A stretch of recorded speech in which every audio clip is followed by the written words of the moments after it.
I'm Daisy. And I'm Terry. And this is the Monday Mindset Podcast, where we share things of interest to us and hopefully to you. So let's get started with episode number 160. I'm starting to sound like a bingo caller. And this week, it's Daisy's turn.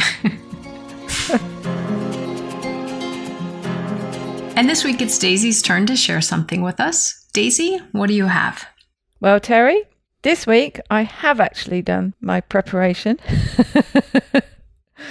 Those of you might not have realised, we threw in our slight curveball last week because someone, namely me, had got her weeks mixed up and thought it was Terry's week when it was my week, so she hadn't done her preparation.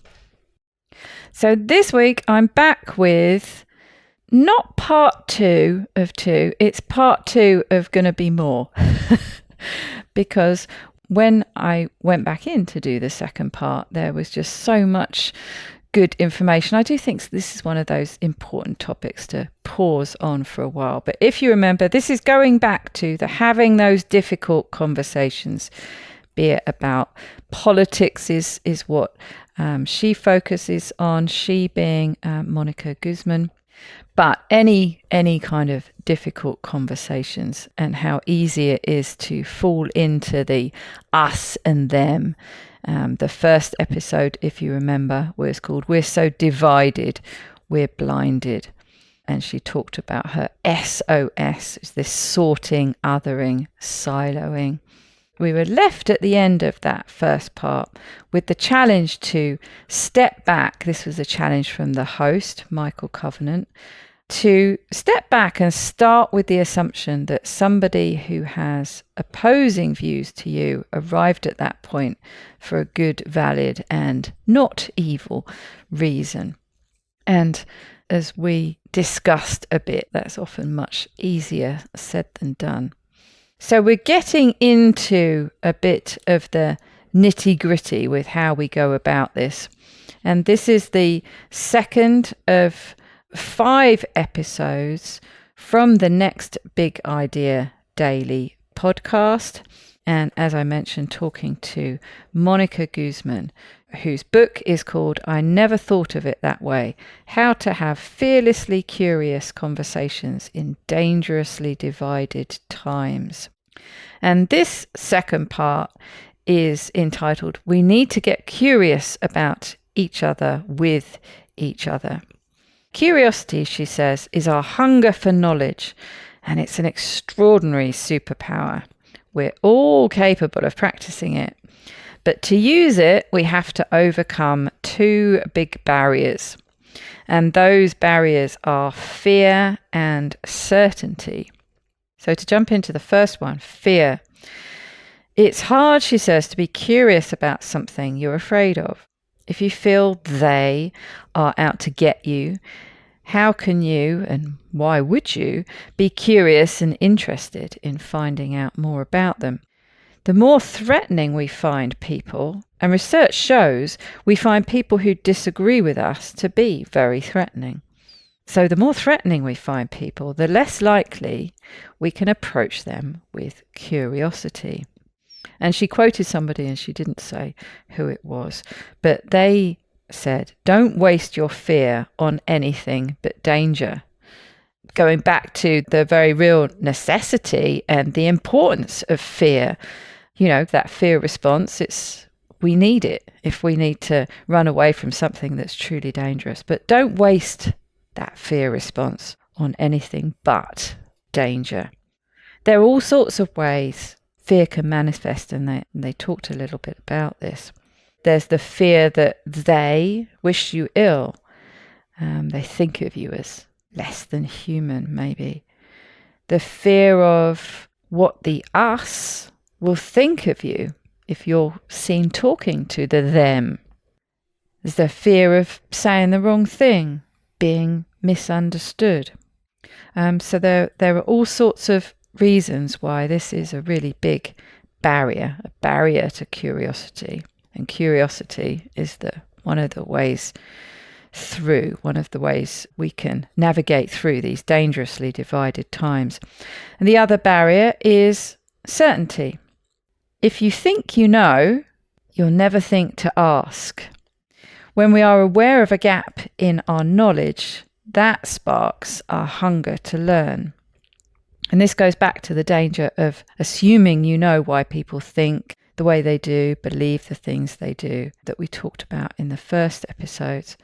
And Monica talked about if only humans were robots, we would just leave blanks for all the things that we didn't know. But we don't do that as humans. We like to fill in those blanks. And what do we tend to fill them with? We fill them with assumptions. So this certainty, if you think you know, if you know the answer, if you know why people think the way they do, what would be the point of asking them about it? But what if having these conversations feels dangerous? And this is what the host, Michael, brings up.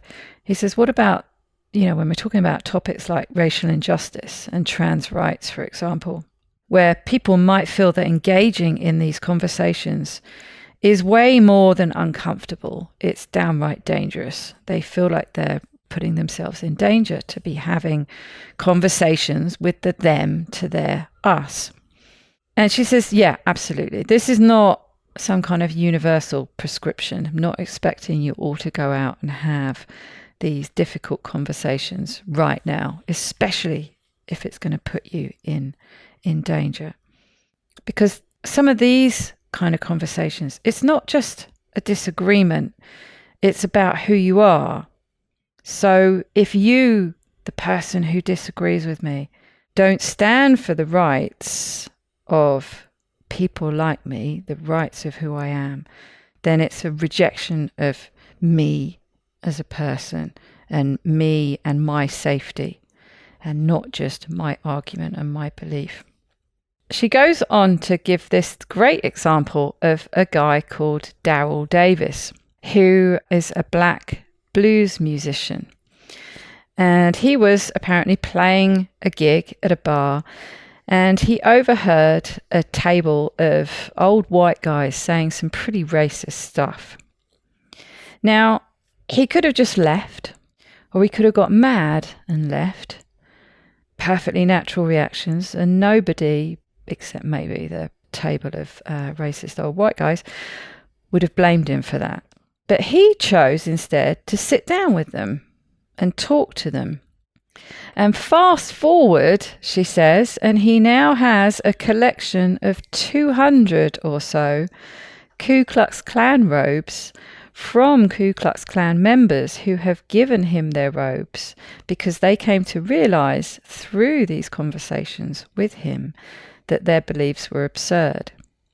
We can't obviously all be Daryl Davis, but the question he asked was his conversation starter to these people who, potentially, this is a very dangerous situation he's putting himself in. He sits down and the question he asks is, how can you hate me if you don't even know me?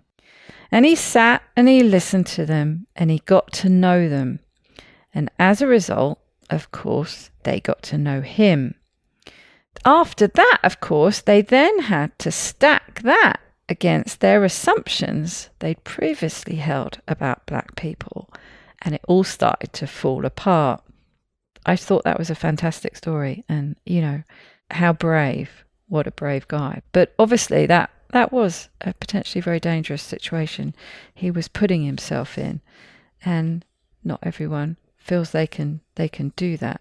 So I'm also struck, Daisy, by, and I may not be capturing bigger picture about this, but going back to the three, the SOS, the sorting, the othering, and siloing, what he did helped all of them to stop all three of those things. It's not about the other. I'm not sorting people out, and I'm not being in my silo and battling the other silos. But, taking that risk took down barriers on all sides, it sounds like.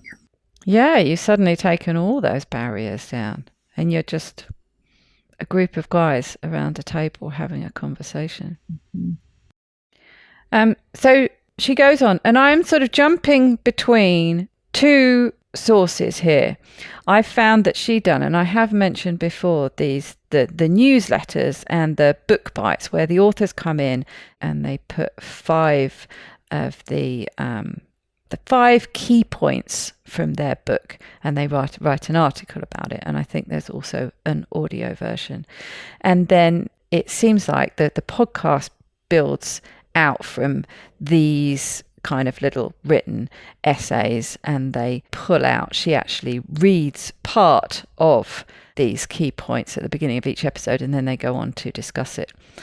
So I'd taken notes from that, and then I went and listened to the podcast as well and got some extra things. And that example about Daryl Davis came from the podcast. So going back to the article she wrote, she goes on to list 4 steps, her suggested 4 steps to curiosity. So getting over these barriers of fear and certainty, and 4 steps to curiosity.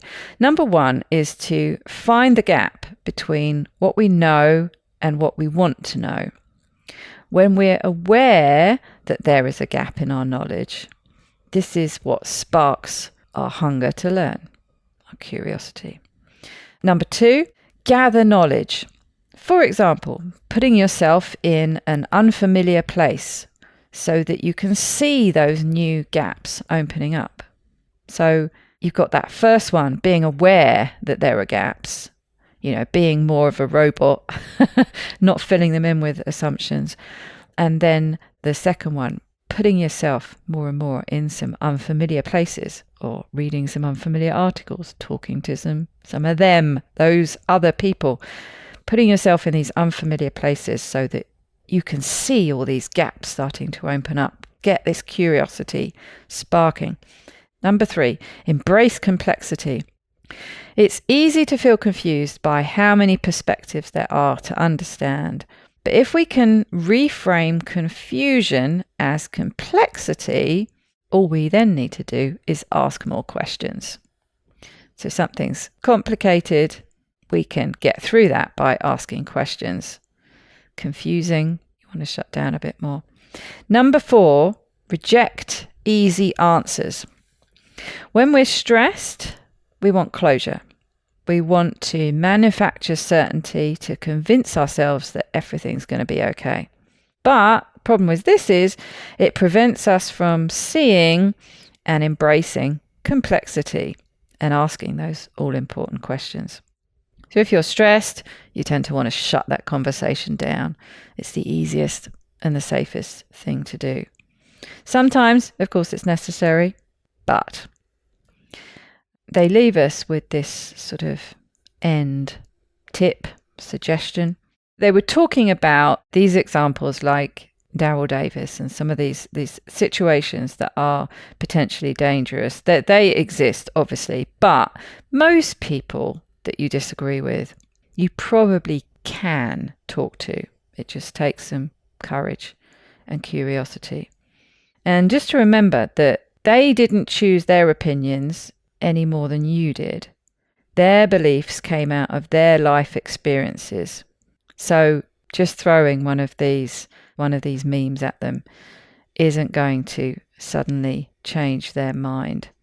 So again, it's just remembering it seems like they keep reminding us at the end of these episodes just to keep trying to remind yourself that the them that we're talking about, they arrived at their belief, not in the same way that you did. They didn't follow the same path to get there, but, they still had a journey just like you did. And there's more, obviously. We're going to move into more, whether it will be an episode each for the remaining parts. I never know until I get there. Sometimes they, as you know, when they come up with their 5 key points and they spend half an hour doing the first 2 and then they rattle through the last. But yes, I think this is something that almost all of us struggle with.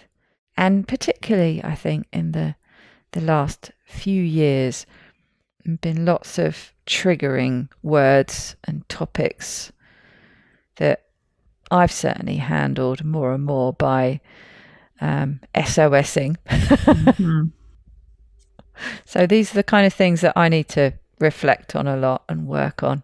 It's interesting to me to think at some level that some of these topics, let's say, for example, political or even social topics that enter into the political arena, I think many of us almost wait for them to be resolved out there.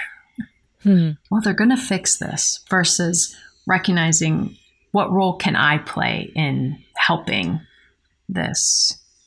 And I like the way you just used the verb of SOSing and, the idea that I can contribute my part to decreasing the impact of this by not falling into that old trap that most of us have learned to do. I think probably everyone listening can find ways that they've done that and have learned to do that and get supported for doing that. And so really seeing how can I step out of my comfort zone to do these interactions, these topics, these conversations differently.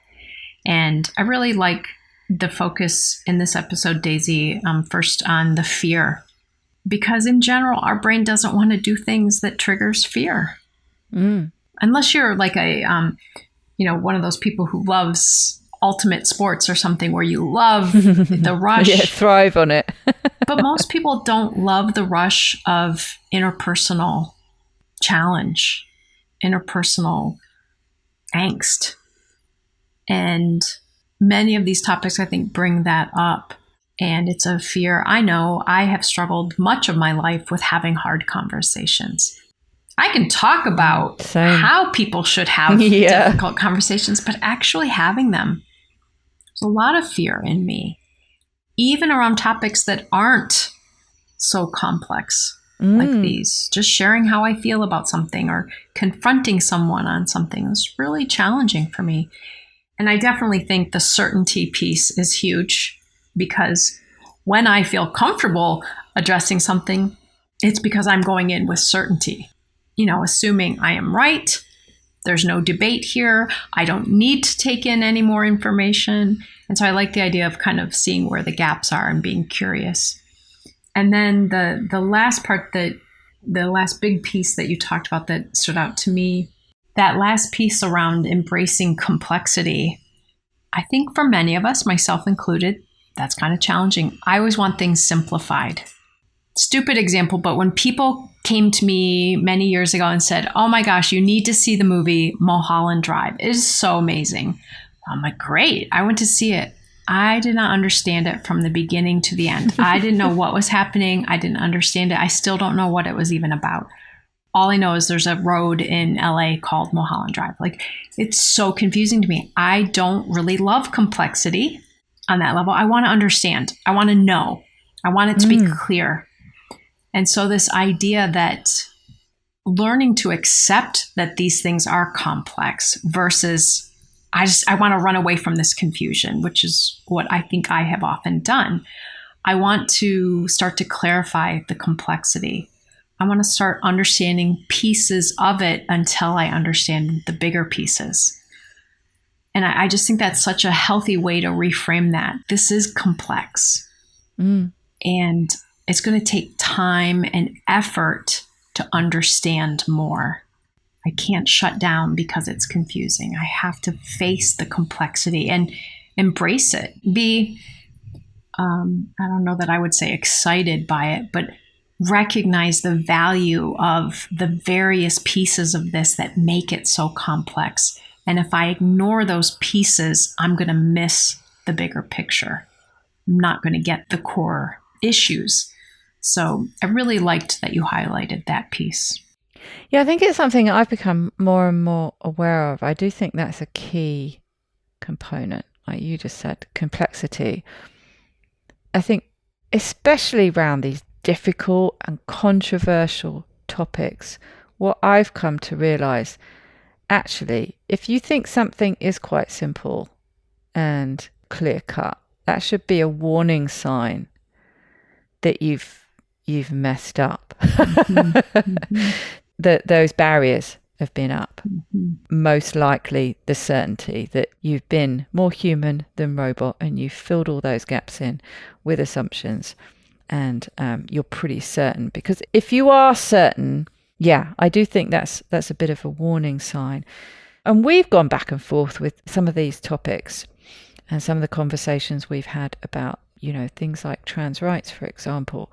And we talk endlessly about them, and we come out of it less clear than we were when we went in. You kind of make your mind up about something, and then you really start digging into it, and you start asking more questions, and you appreciate how complex it is. And you ask the questions. So how do we find a solution to this? Let's explore this solution, this scenario. And that throws up another load of questions and reveals how even more complicated it is than you thought it was before. So you keep going round. And I do think you should embrace complexity as a good thing. The more complicated something is, the more questions you need to ask. The more questions you ask, the more curious you are, the more likely you're going to be able to find your way through. It's a good thing. It's a frustrating thing. It's a really frustrating thing. We do naturally want something to be simple. We want the answers. We want to have the answer so we can put it behind us and move on. We know what the answer is. That's the end of it. We don't have to stress our brains out with it anymore. But leaving it open, leaving it complicated, leaving it as something that you've got to keep revisiting over and over and over again with more questions, with more reading, with more conversations. That is the difficult path, but it's the better one, I think. My mom used to have this saying, and I think it fits here for me. She would say, the more I know about this, the less I understand. And I think this is a great example where it's going to get a little cloudier before it clears up. And that idea of I'm going to have to know more about this and understand less until I have enough of it that I can start to understand it, bigger picture and in a different way. So this is a great thing for me to keep thinking about. And I hope that our listeners, this to me fits in lots of areas. If you're a parent and you're trying to understand your 14-year-old or 17-year-old, the more you know about this, the less you understand until you can keep being curious and go into it and go into it and go into it. So thanks for this topic, Daisy. And I hope that everyone has a great week. Okay, I will be back with more challenging things next time. Can you just give us an easy episode, Daisy? No, not for a while anyway. But I really do like that. Don't waste your fear on anything but danger. Until next time, when I will look forward to hearing from you, Terry. Have a wonderful week. Take good care, everybody.